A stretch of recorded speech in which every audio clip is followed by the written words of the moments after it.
On a pop-up podcast. PopUp Podcast. Okay. What are you going to talk about? You could go with the typical,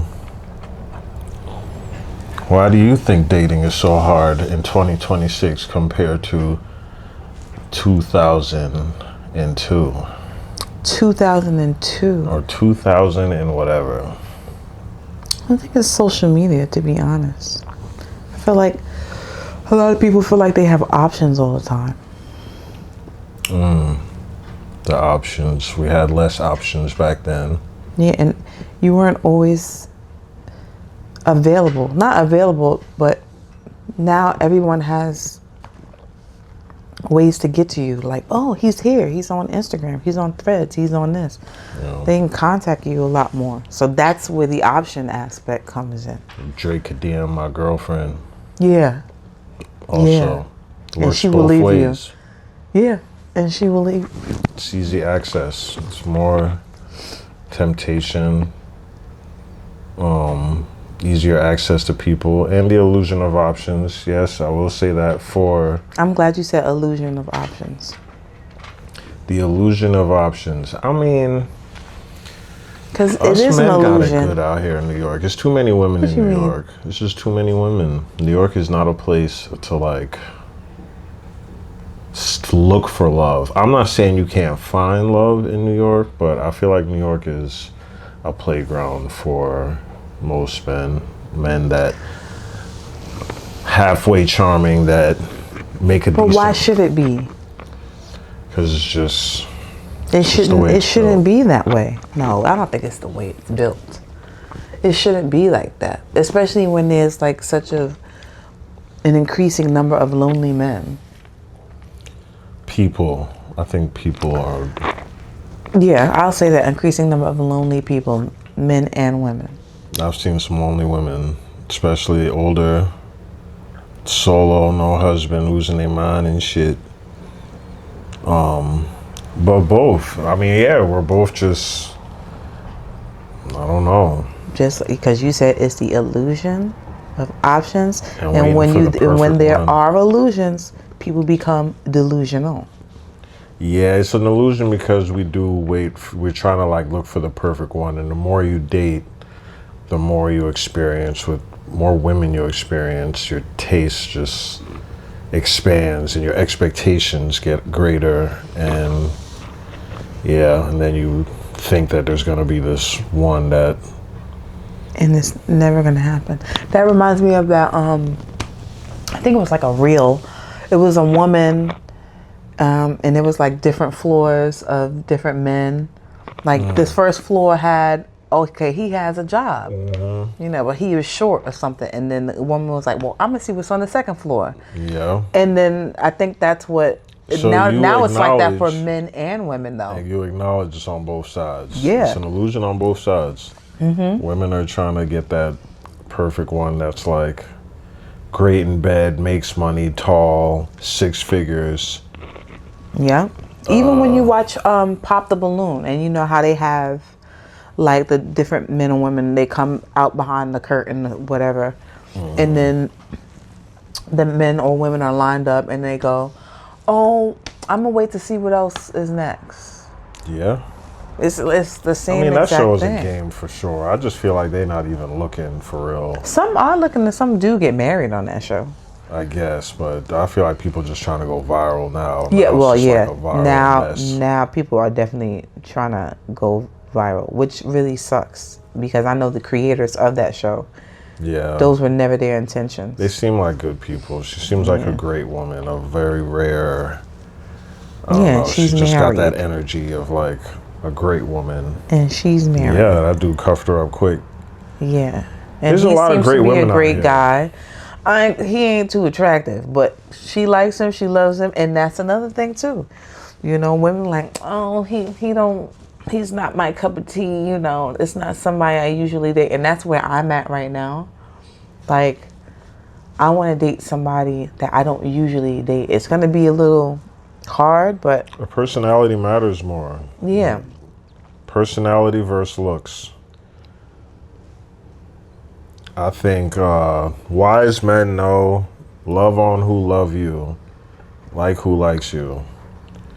Like, yeah, it's nice to have a baddie and a superficial, walk up in the spot with that joint that's just got everybody turning heads. But the women that really love you and really like you are the ones that it don't give you the stress and the that toxic. I don't know. I feel like I'm in a type of. I feel like I wouldn't even say, I don't even like saying situationships or whatever like that, but I feel like I'm in a type of way where I really have strong feelings for somebody, but I feel like if the man doesn't like you back, it's just not, it doesn't work. Or maybe I'm overthinking and he probably does like me, but I'm over here thinking about all the, what's the word I'm looking for? All the, like the signs that he likes you back like that. Not so much signs, so much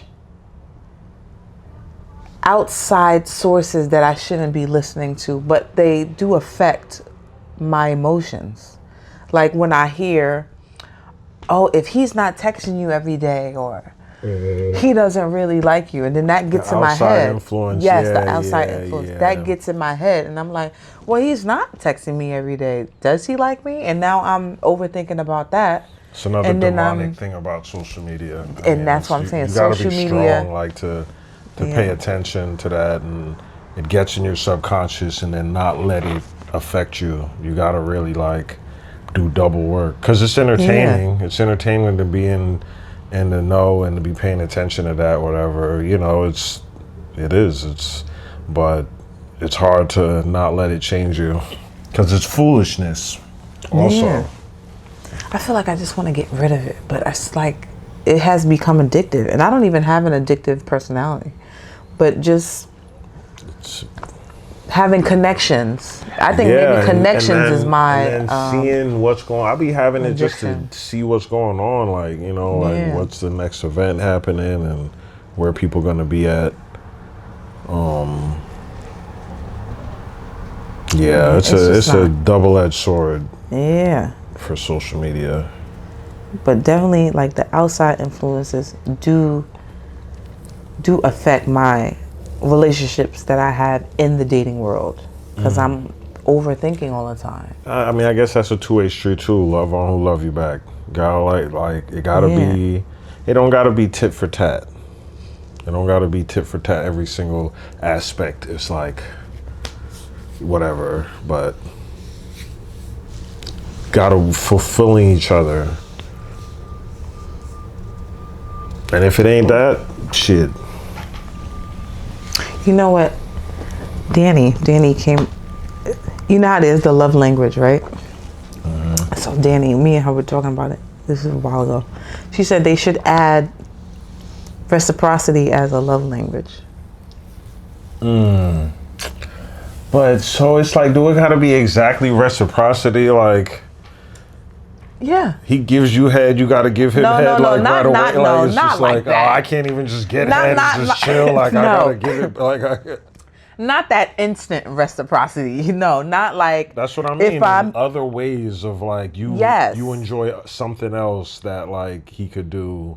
Yeah. The way he like enjoys. Say I enjoy giving gifts and making you feel like a king and doing just different things. I would want that in return to make me feel appreciated. Like gifts back in return. No, not gifts. Make me feel appreciated. Make me feel like a queen. Make me feel like. What is it that he? What is it that he could do that would do it? That's not gifts.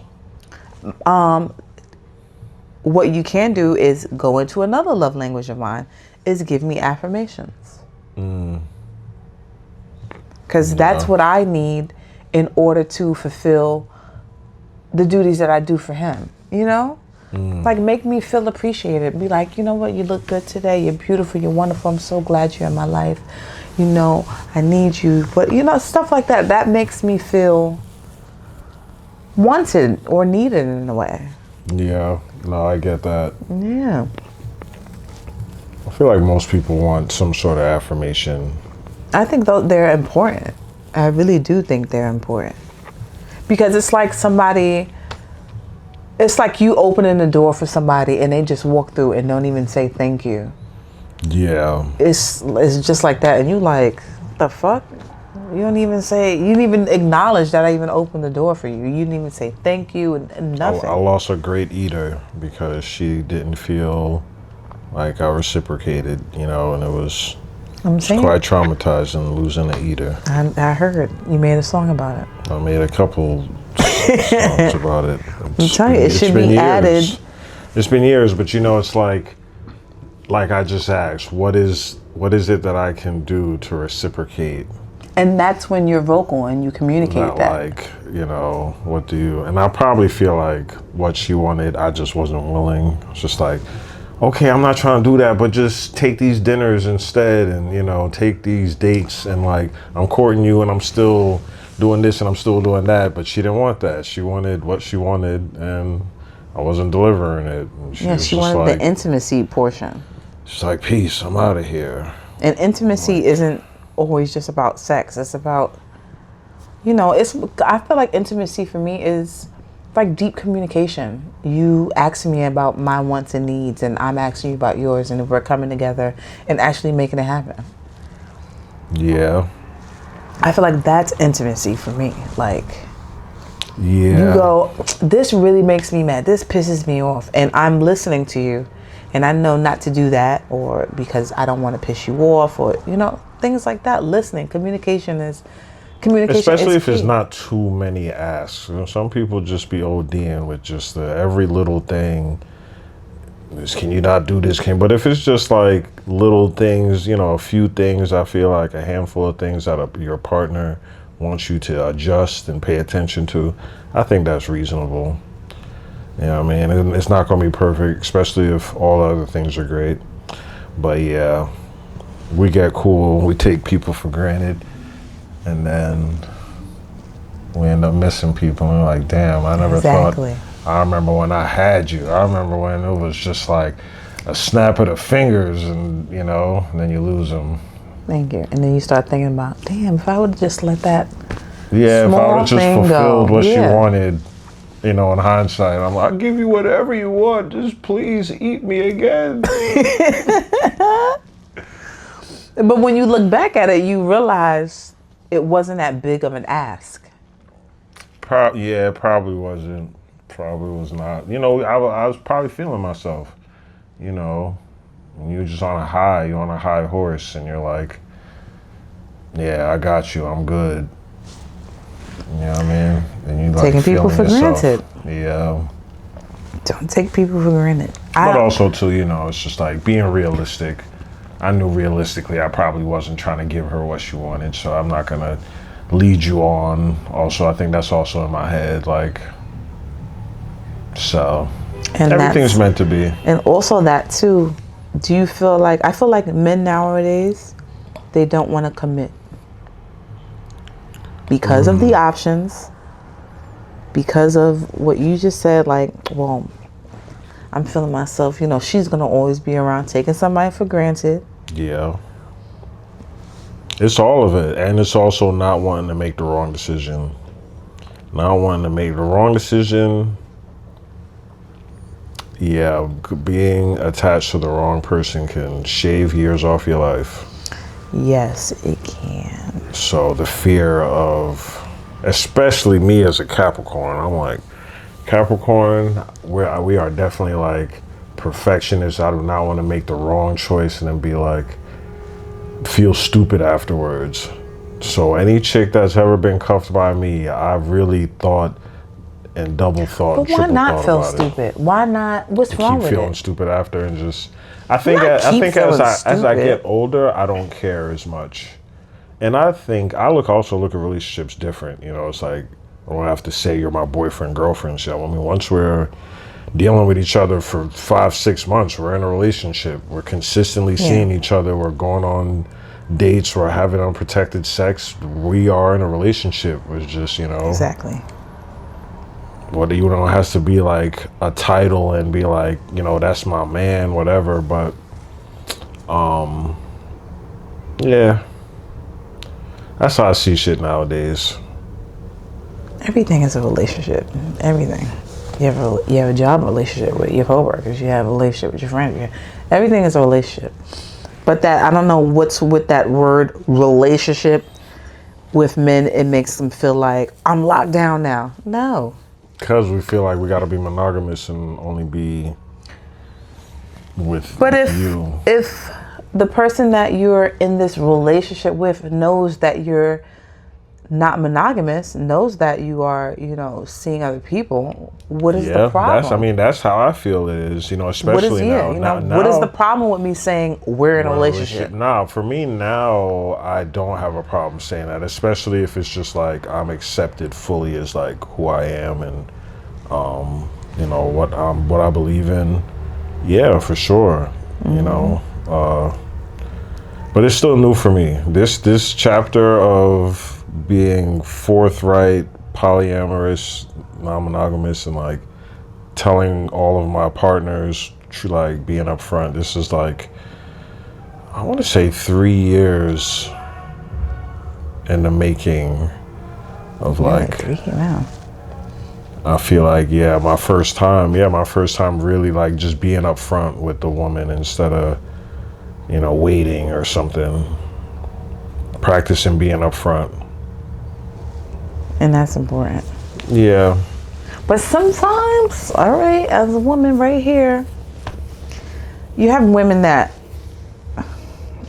I'm not saying all women or whatever. I'm speaking from experiences of my friends and me, when some women really like a guy and like you're being honest, like, oh yeah, I'm gonna date other people, are you cool with that? And they really like you. They're gonna be like, yeah, I'm cool with that, knowing deep inside they're not. Yeah. That happens a lot. Knowing deep inside they're not, and they're not even honest with themselves. And then you're dating this person and you're being poly and she's being poly. She's really not. Yeah. She's just in it because she really likes you and she wants to be a part of your life. Yeah. Yeah, that's the thing for sure. And that's not right either, because that's not right to you. And that's not right to I also, her as well. I'm not, I don't know. I've experienced that and I get it. It's just new. And I've experienced women just being like, all right, I'm gonna give it a try, or saying they're okay with it and, you know, switching up. I feel like you have to meet a woman that she's been playing the poly game for a very long time. Yeah, and then the women not that's trying to be convinced. I get it. Yeah. But the ones that be in that community be weird, bro. They just be like, I don't know. I be seeing them on dating apps and they always look disheveled. Not disheveled. Like, what do you mean disheveled? They just like not put together, no bad hygiene. Just always look a little strange or very earthly. Very armpit hair. Yeah. Armpit hair, like, people. I don't know. But you know, this is a big world. I have faith. I'm enjoying it. I'm enjoying my love life. I think, you know, what my future look like. No kids, no wife yet. In my 40s. But you said wife, so you want a wife still in as poly? Yeah, for sure, absolutely. I would love a partner. I would love a partner to just, you know, do this with and do life with, and them truly accept me.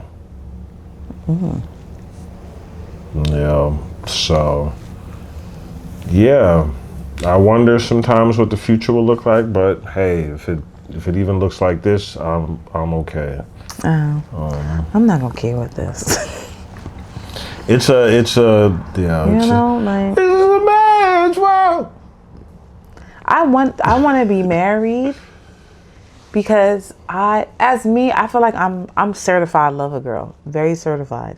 Yeah. So I'm like stamp certified lover, because I want to have a husband where I want to cook, clean. I really want to treat him like he's my king, because he is. I want to do all this other stuff and take care of him, and I like that. I don't know, that's just me. I really like doing it.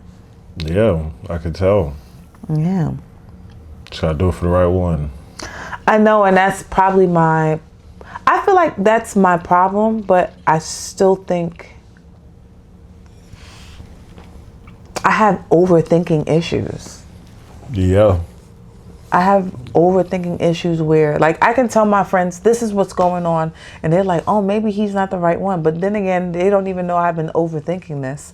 And he's been saying, you're overthinking. You need to calm down, because I'm so in my head and I don't really know, especially how this person feels about me. Because when I ask, it's that male ego thing, like, oh, you want to be talking, you trying to make me get emotional. Like, that male ego doesn't want to express their emotions.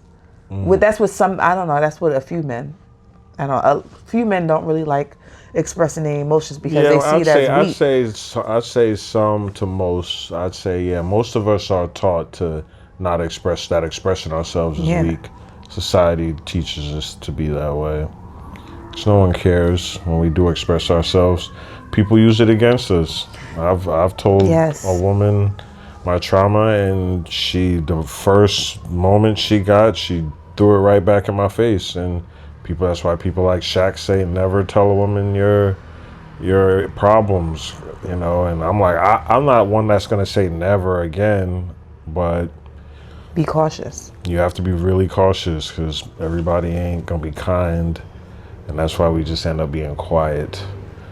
But I love the fact that you're admitting also that maybe you are overthinking, and I think we can all undo these things. I think knowing what it potentially is the start. And I have a bunch of books that we're looking at right here that talks about just the mind and overthinking and us thinking too much, not being in the present. And we can undo it and be even a greater version of ourselves. And that's what I want to be, because I feel like I'm getting on this person's nerves. Because this person actually said it. It's like, you're getting underneath my fucking skin. And I'm like, okay, well, what am I doing that's doing it? What am I? Overthinking is the cause of most things. I think that's really the root of most traumas and issues. Problems. Yeah. People got problems with each other. People jealous or whatever. Jealousy. Just be thinking too much. You think you know what's going on, but you really don't. And boom. But we should get food before it gets late. It's already late. We just did that. All right, random podcast. Yeah. High five.